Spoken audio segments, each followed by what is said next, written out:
Hello! Welcome to this introduction to the Council of the European Union. The Council of the European Union, or Council of Ministers, was part of the original institutional architecture of the European coal and steel community. Its voting rules and powers have changed in the course of time with the different treaty changes. The Council of Ministers is one of the core EU institutions in many of the policy-making processes and in EU politics. It brings together the governments of all EU member states. In the ordinary legislative procedure, which is the most commonly used procedure to make EU laws today, it is co-legislator together with the European Parliament. In more intergovernmental policy areas, such as foreign and security policy, the Council plays a central role. In this brief introduction, I will first start with a very brief note about the Council of Ministers' historical evolution, then discuss its different roles, and then outline its internal organization. The Council of Ministers itself has remained relatively unchanged in the course of EU history. The 1951 European Coal and Steel Community included the so-called Special Council of Ministers, which is the predecessor of the Council of Ministers as we know it today. Its role and voting rules have evolved in the course of EU history. The Council has always brought together the member state ministers on different policy topics. Yet, while until the Maastricht Treaty, the Council of Ministers was the sole legislator with the introduction of the so-called co-decision procedure, which has now become the ordinary legislative procedure, the European Parliament has gradually evolved into a co-legislator. So that today, in many policy areas, the Council shares its legislative powers with the European Parliament. Yet in policy areas such as foreign and security policy or monetary policy, the Parliament plays a lesser and the Council of Ministers a much stronger role. While the Council of Ministers is one single institution, it meets in different configurations.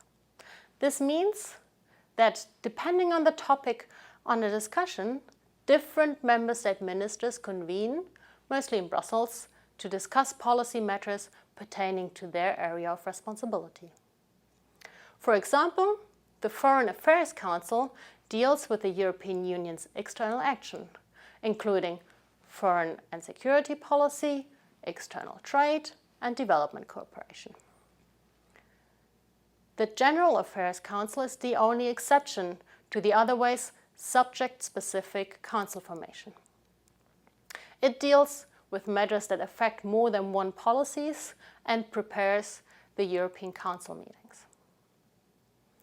The frequency of council meetings at the ministerial level varies depending on the council formation.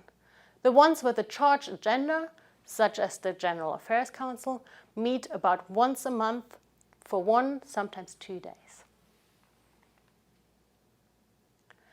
In the early years of the EU's evolution, the Council of Ministers generally adopted decisions by unanimity.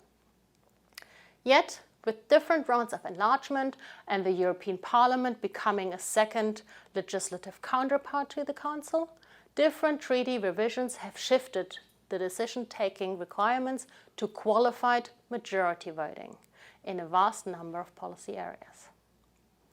The Lisbon Treaty simplified the ways to calculate this qualified majority. Until then, each member state had a weighted vote, given more votes to the bigger member states and fewer votes to the smaller member states. A predetermined qualified majority threshold had to be reached by garnering support of sufficient member states for a given decision. Today, a qualified majority is reached when 55% of all member states, representing 65% of the EU population, are in favor of a certain decision. in a few areas in which the proposal is not submitted by the Commission or the High Representative, a qualified majority is reached when 72% of all member states, representing 65% of the EU population, are in favour.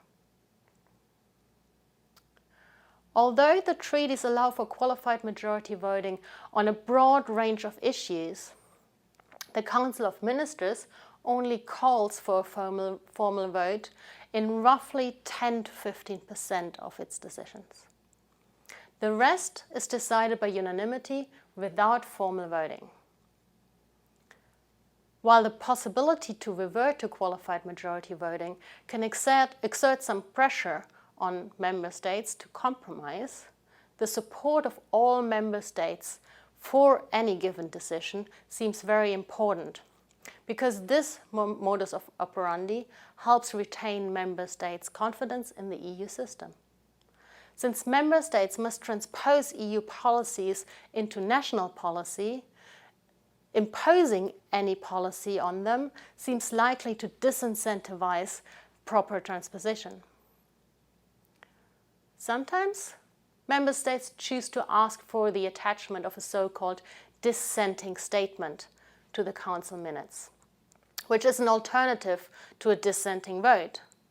In this way, they can agree with a larger part of the decision and avoid breaking the consensus culture, but still make their dissenting view on a certain aspect publicly known.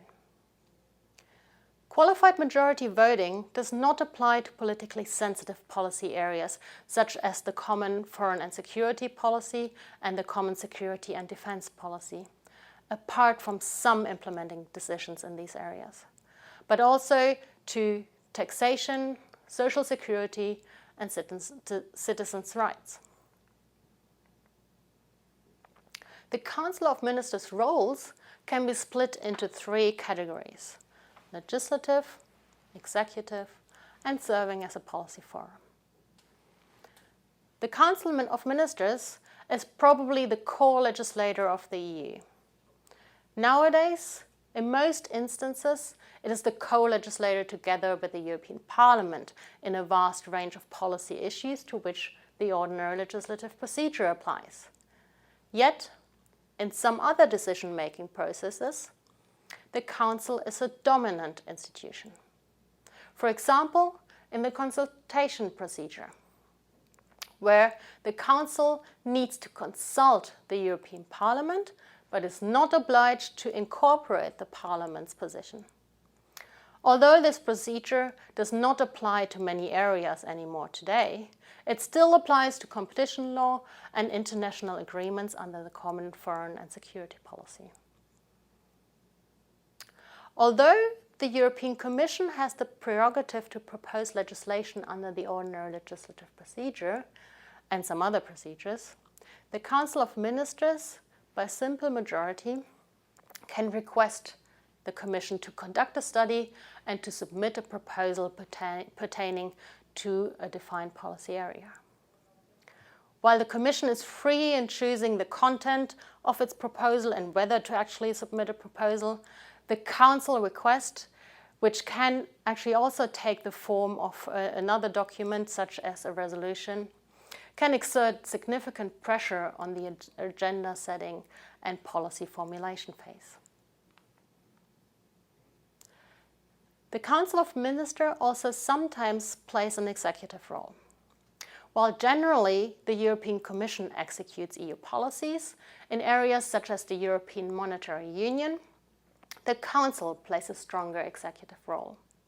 For example, decisions on whether to apply fines for breaching the Stability and Growth Pact it forms part of the Council's executive roles. Another such area is the common foreign and security policy, in which decision-making is more independent of the European Parliament and the Commission. The Council of Ministers also serves the function of a policy forum that enables and fosters broad policy discussions. It allows for a permanent dialogue amongst member states, also on issues beyond EU competences and harmonized policy areas. Some tasks such as chairing meetings and representing the Council of Ministers, are conducted by the so-called EU Presidency. At any time, one member state holds the presidency, which rotates every 6 months according to a schedule that was set out in a Council decision. The EU Presidency is a prestigious task and provides an opportunity to leave an imprint on EU policy and politics. Member states can, to some extent, push for the national priorities, but there is, of course, also a lot of ongoing business. One of the main tasks of the member state holding the EU presidency is chairing the meetings of the Council of Ministers, also of the Committee of the Permanent Representatives, which is called COREPER, and lower-level working parties. There's one exception to this, which is the Foreign Affairs Council. This is chaired by the High Representative of the Union for Foreign Affairs and Security Policy. The presidency determines, to some extent, the agendas of the meetings and sets out a work program. The facilitation of dialogue amongst Council members and the fostering of finding consensus are important assignments for any presidency. Another task includes the facilitation of dialogue with other EU institutions. For example, with the European Parliament and the Commission in the so-called trialogue, when they try to find consensus on legislative proposals during the ordinary legislative procedure, but also in many other policy areas. Have a look at who's currently holding the EU presidency and what their priorities are. If you are from an EU member state, find out when your home country held the EU presidency for the last time and when it will take it over again. 6 months are short, and the frequent change of presidencies bears the potential of disruption and short-sightedness. For this reason, the so-called trio presidency was introduced in 2007 and enshrined in the Lisbon Treaty, which entered into force in 2009. This means that groups of 3 presidencies develop a common program and cooperate so as to create somewhat longer-term vision and continuity. The trio presidency system also helps some member states to cope with the workload, since especially small member states have difficulties mobilizing the human resources and expertise to fulfill all presidency tasks. The Council of Ministers' organizational structure essentially has 3 levels. At the lowest level are the working parties, where policy proposals arrive first. They are composed of member state officials who conduct a first assessment and identify points of agreement and disagreement. Issues that could not be solved at the civil servant level in the working parties are referred to one of 2 committees of permanent representatives, the so-called COREPER, which is the acronym of the French name Comité des représentants permanents. Each EU member state has a permanent representation in Brussels, which is a kind of embassy to the EU. Their ambassador is called permanent representative. COREPER 1 brings together all deputy permanent representatives of the member states, and COREPER 2 is the meeting of the permanent representatives.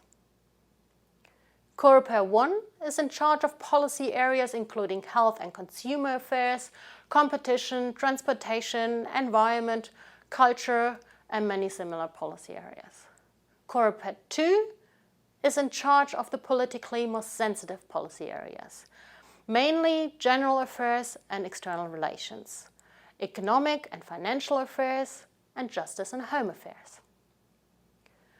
COREPER 2 is supported by the so-called Antici Group, which brings together senior officials from the permanent representations. This is an important information exchange and mediation forum. The Coreper meets once a week. Contentious issues that could not be solved by Coreper 1 or 2 are referred to the meetings of the ministers. A typical agenda of a council meeting has 3 items. The first are information points on which no decision is needed.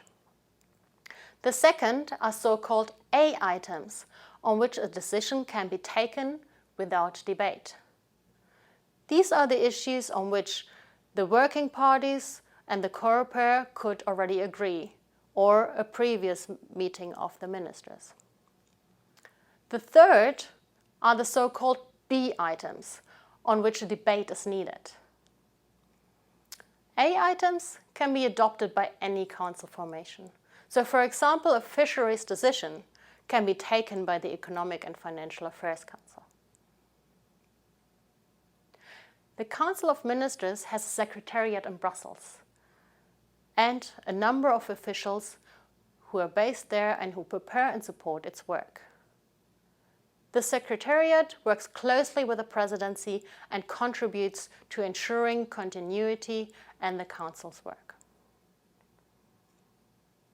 As you could see, the Council of Ministers is the EU institution that brings together all member states, and it is a key player in most, if not all, EU policy areas. I hope this introduction triggered some of your interest and that you're keen to find out more about this exciting institution.